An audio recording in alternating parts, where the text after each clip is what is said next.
Friend, कैसे हैं आप लोग। मुझे पूरा उम्मीद है कि आप लोग अच्छे होंगे, स्वस्थ होंगे। आइए आपका वेलकम अपनी YouTube channel Bihari math for you में। जैसा कि मैं आपके सामने फिर से पूरी एनर्जी, विश्वास और ईमानदारी से अपनी नेक्स्ट क्लास की ओर उपस्थित हुआ हूं। भाई मेरे, मैं आपको एक बात ये बताना चाहता हूं कि पिछले वाले क्लास में हम लोग जिस पार्ट को पढ़ रहे थे और जिस लेसन को पढ़ रहे थे वह लेसन का नाम थ्योरम था। ठीक है, मैंने आपसे प्रॉमिस किया था कि पर डे एक एक थ्योरम बताऊंगा और उस पर आधारित जितना भी प्रॉब्लम बेस है मैं सारे प्रॉब्लम बेस को आपको अच्छे ढंग से सिखाऊंगा। क्योंकि क्या होगा कि जब ताजा ताजा किसी चीज को सीखेंगे तो वहां पर उसका कंसेप्ट थोड़ा लंबे समय तक हमारे मेमोरी में फिट हो जाएगा। फिर क्या होगा कि हम चाह के भी उसे नहीं भूल सकते हैं। ठीक है, तो वही के लिए मैं वही बात को मैंने आपके लिए सोचा है कि मैं जब थ्योरम पढ़ाऊंगा तो उसके अगले दिन उस पर जितना प्रॉब्लम बनता है मैं सारे प्रॉब्लम को आपको एक अच्छे कंसेप्ट के जरिए आपको बताऊंगा। ठीक है, तो चलिए, आप मेरे उम्मीद से काफी अच्छे ढंग से भली भांति पूरी एनर्जी के साथ आप मेरे साथ बने रहेंगे। पहले आप मेरे से प्रॉमिस करिए। उससे पहले भाई मेरे,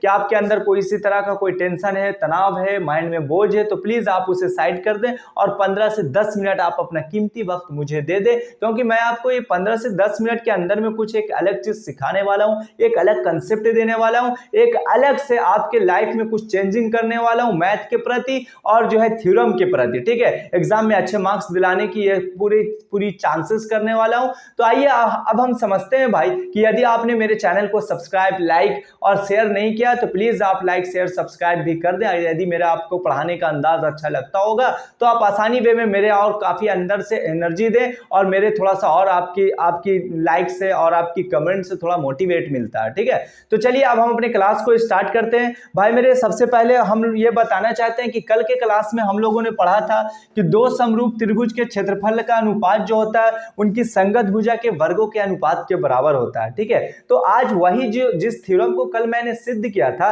और आज वही थ्योरम पर हम लोग कुछ प्रॉब्लम बेस देख लेते हैं। कौन कौन सा प्रॉब्लम कैसे पैटर्न में आता है, कैसा टाइप होता है प्रॉब्लम का। यदि हम आज प्रॉब्लम को समझ जाएंगे तो हमारे लिए क्या होगा कि वहां पर थोड़ा दोनों चीज को समझना आसान होगा। ठीक है, तो आइए सबसे पहला क्वेश्चन आपका समरूप से रिलेटेड जो थ्योरम है उससे रिलेटेड। सबसे पहला क्वेश्चन है भाई कि दो समरूप त्रिभुज के क्षेत्रफल का अनुपात, दो समरूप त्रिभुज है, दो समरूप त्रिभुज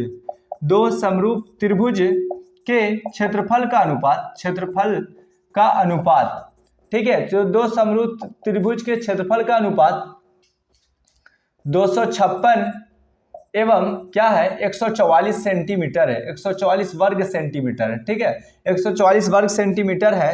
तो उनकी संगत भुजा की अनुपात क्या होगी, उनकी संगत भुजा की अनुपात क्या होगी, उनकी संगत भुजा की अनुपात बताना है। ठीक है, उनकी संगत भुजा का अनुपात क्या होगा, अनुपात बराबर क्या वाट है। आइए सबसे पहले क्वेश्चन पर हम चर्चा करते हैं। सबसे पहला क्वेश्चन आपके सामने ये रहा बोर्ड के ऊपर, कहता है कि दो समरूप त्रिभुज के क्षेत्रफल का अनुपात 256 एवं 144 वर्ग सेंटीमीटर है, तो उनकी संगत भुजा की अनुपात बराबर भाट, यानी उनकी संगत भुजा का अनुपात क्या होगा। भाई मेरे, मैंने कल आपको क्लास में ये बताया था कि दो समरूप त्रिभुज का जो क्षेत्रफल होता है ना, उनकी संगत भुजा के वर्गों के अनुपात के बराबर होता है, वर्गों के अनुपात के बराबर होता है। एज एग्जाम्पल के तौर पर कल के क्लास में मैंने चर्चा किया था भाई मेरे कि मान लिया कि इस तरह का एक ट्रायंगल है, ए और बी और एक क्या है, सी है। उसी तरह से कोई अगला ट्रायंगल जो है वो आपको डी है भाई मेरे, ई है और एक क्या है, ये एफ है। ठीक है, इस तरह का है, इसका शीर्ष ये है, सी है। ठीक है, तो आप समझिए क्या कि ये समरूप है, आपस में क्या है, ये समरूप है। ठीक है, ये दोनों समरूप है।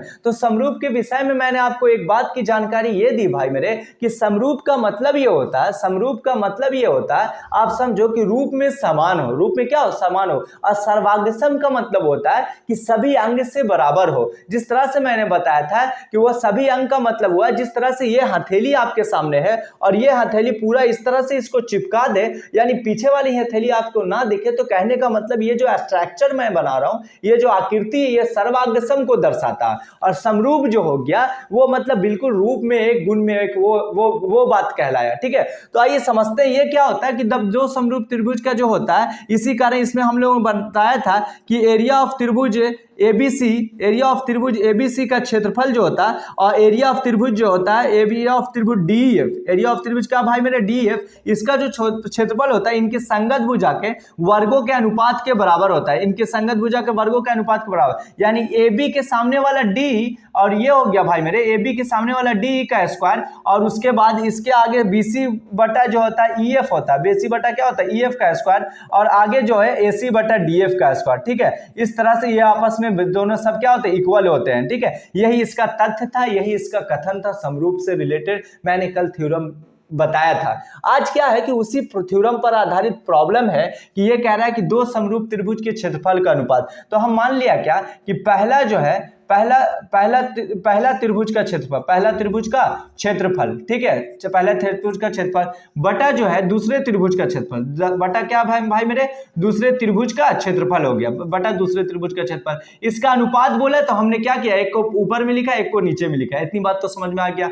अब इसका जो है उनकी संगत भुजा के अनुपात क्या होगा, तो ये हम जानते हैं, ये जो तथ्य तभी साबित होता है जब यहाँ पर संगत भुजा होती है। तो पहला त्रिभुज का संगत भुजा लेंगे, पहला त्रिभुज का संगत भुजा यहां पर होगा, यहां पहले त्रिभुज का संगत भुजा और बटा जो होगा दूसरे त्रिभुज का संगत भुजा, दूसरे त्रिभुज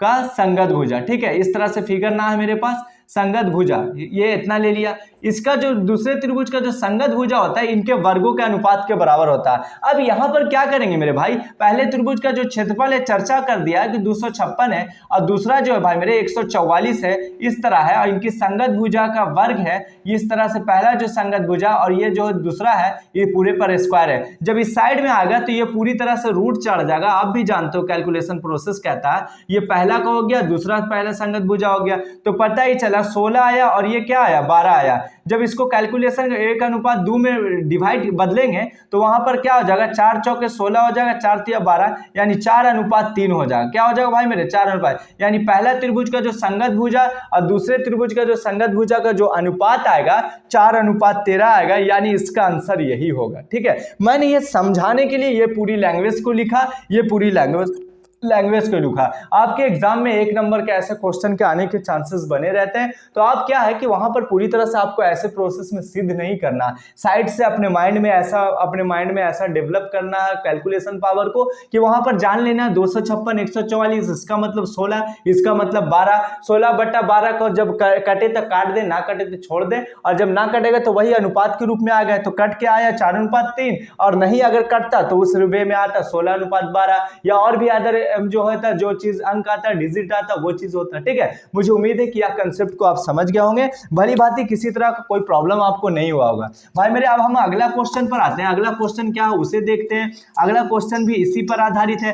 अब आपके सामने क्या देखा कि समरूप त्रिभुज के क्षेत्रफल का अनुपात दे रखा था, तो उनकी संगत भुजा का अनुपात निकालना आसान हुआ। लेकिन कभी कभी क्या होगा कि ऑलरेडी संगत भुजा का अनुपात दे रखेगा और उनके क्षेत्रफल का अनुपात ज्ञात करें, तो उस वे में हम लोग कैसे बनाते हैं वो चीज को देखो। क्वेश्चन नंबर 2 है, दो समरूप त्रिभुज के संगत भुजा का अनुपात इतना है, उनके संगत दो समरूप त्रिभुज है, ठीक है, मैं समझते होंगे, दो समरूप त्रिभुज की संगत भुजा का अनुपात, संगत भुजा का अनुपात, ठीक है, संगत भुजा का अनुपात क्या है, अनुपात है भाई मेरे 4:9, 4 कितना है 9 है। तो उनके क्षेत्रफलों का अनुपात ज्ञात करें, तो उनके क्षेत्रफल का अनुपात ज्ञात करें, तो उनके क्षेत्रफल का अनुपात बताएं। ठीक है, वही प्रोसेस यूज करेंगे, वही थ्योरम को हम लोग जानेंगे।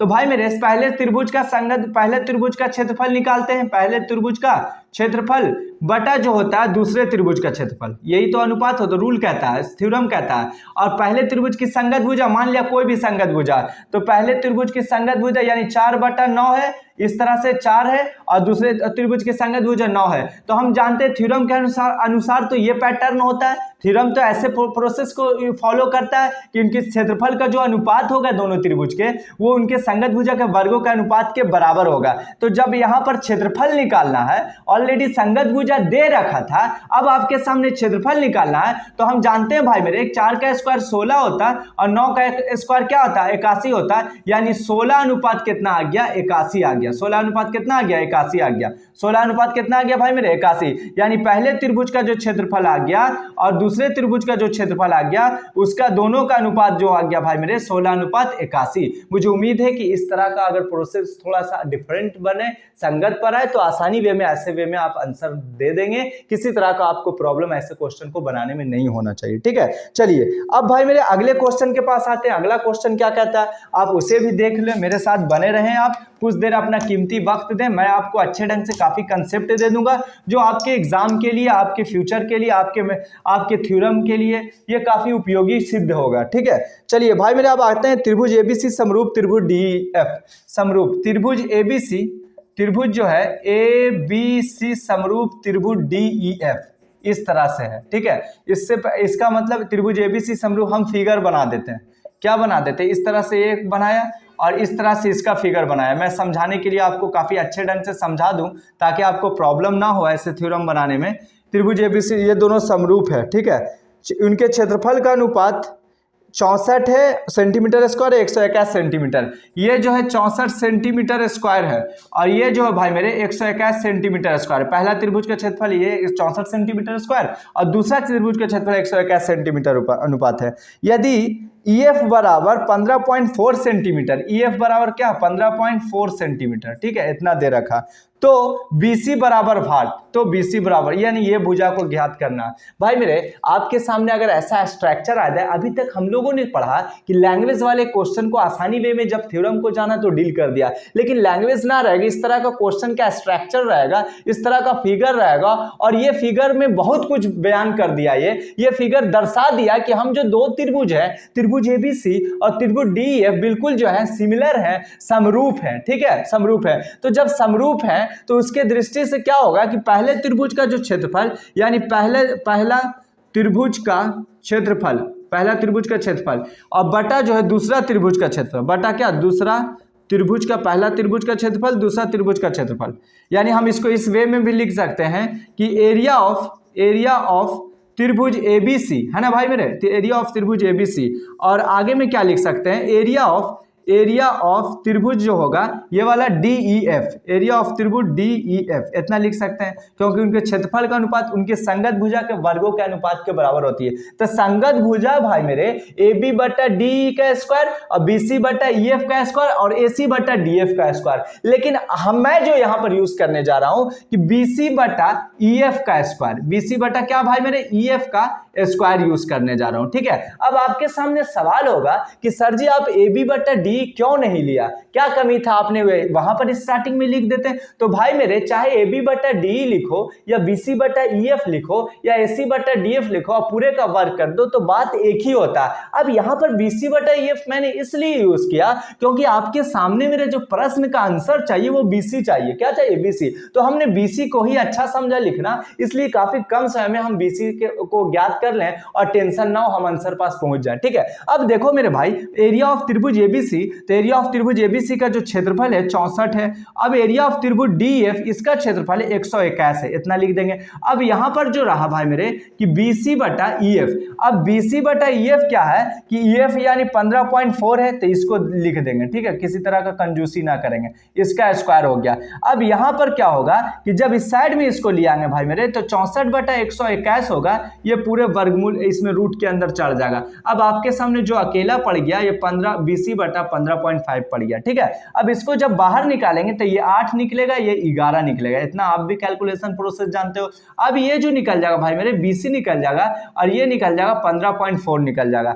यदि आपको कटता है तो काट दिए, ना कटे तो छोड़ दिए। अब देखो भाई 11 एका 11 4 हो गया, 11 चौके 44, एक अंक के बाद दशमलव। अब यहां पर 8 multiple 1.4 is equal to BC, यानी यही BC निकल जाएगा। तो 8 चौके 32 के 2 हाथ में रहा 3, 8 3 11, 8 3 क्या हो जाएगा भाई मेरे 11 हो जाएगा। पता है एक अंक के बाद दशमलव, यानी BC बराबर जो आया भाई मेरे 11.2 सेंटीमीटर। मैंने इस माप को आसानी वे में ज्ञात कर लिया। मुझे उम्मीद है कि ऐसा कंसेप्ट आपके सामने अगर रहेगा तो ऐसे क्वेश्चन को आप आसानी वे में बेस से की सहायता से आप बना देंगे, कोई प्रॉब्लम आपको नहीं होना चाहिए। ठीक है, ये आज जो है हम लोगों ने इस थ्योरम को कल जो पढ़ा था तो उस पर आधारित ताजा ताजा हम लोगों ने क्या किया कि उस पर जो है प्रॉब्लम को सॉल्व कर लिया। इससे क्या होगा कि हम लंबे समय तक ऐसे क्वेश्चन को याद करते रहे, ऐसे क्वेश्चन को हम लोग जो समझना आसान हो जाए। और एक बात और मेरे भाई, आप ये ना समझो कि आपके 10th क्लास के पार्ट के लिए ही सिर्फ इंपॉर्टेंट फैक्ट है, नहीं।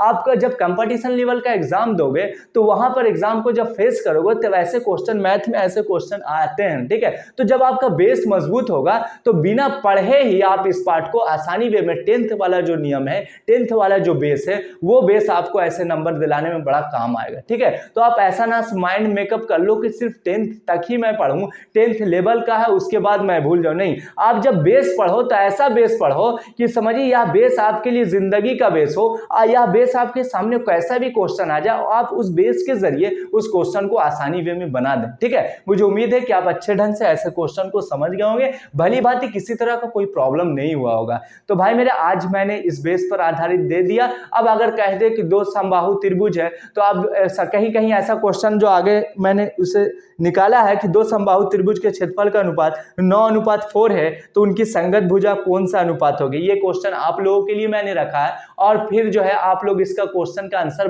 बताकर मेरे कमेंट में जरूर दें। यदि मेरे वीडियो को आप देख रहे हैं, यदि 10th क्लास के स्टूडेंट आप हैं, तब क्या मैं बोल रहा हूं कि दो समरूप त्रिभुज, यहां पर क्या है कि दो समबाहु त्रिभुज का क्षेत्रफल का अनुपात 9:4 है तो उनकी संगत भुजा का कौन सा अनुपात होगा। यहां पर अब समबाहु त्रिभुज कह दिया, यानी समरूप वाले चीज को हटा दिया। यही चीज आपको समझना है और इसी समझते हुए वे में यदि आप समझ जाओगे तो आसानी वे में इसका आंसर दे दोगे। आइए थोड़ा सा मैं ट्रिक दे देता हूं कि समबाहु त्रिभुज के क्या होती है कि सभी भुजा जो होती है समान होती है, और साथ ही साथ क्या होता है कि सभी कोण क्या होते हैं, बराबर होते हैं। सभी कोण क्या होते हैं, बराबर होते हैं। तो उस वे के अंदाज में आप जो है अगर समरूप को पढ़ा होगा आपने, तो जब ऐसे प्रोसेस, ऐसे ट्रिक आपको मिल गया तो आसानी बेस में आप आंसर के पास चले जाओगे और आप जो है मुझे कमेंट करके इसका आंसर बताएंगे। मैं उस आपके आंसर अगर सही आएगा तो मैं काफी खुश होऊंगा, क्योंकि आप मेरे पढ़ाई को फॉलो कर रहे हैं, आप मेरे बताए हुए बेस को आप अच्छे ढंग से समझ रहे हैं। ठीक है भाई,